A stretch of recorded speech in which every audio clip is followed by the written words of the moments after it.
Welcome back! I hope you had fun thinking of your favorite cities and writing the code for this challenge. Here's the solution I came up with.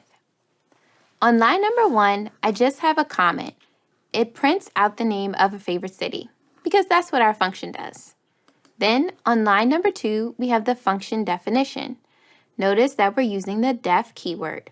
This is how we let Python know that we're creating a function. It takes in one parameter, named name. Then, inside of our function on line number 3, we use the variation of the print method that first displays the string, one of my favorite cities is, and then it prints out the value of the name variable with a space before it.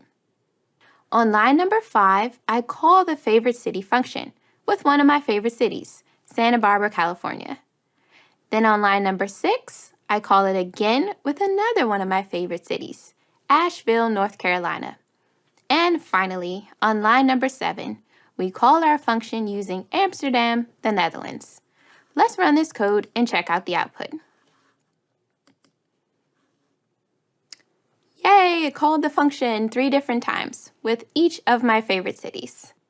Cool! Were you able to use a function to print out your favorite cities? How'd it go? Did you come up with something similar? I hope so. Breaking up our code into reusable chunks helps us to develop programs that are easier to read, write, and debug. Now you have one more tool in your programmer's belt.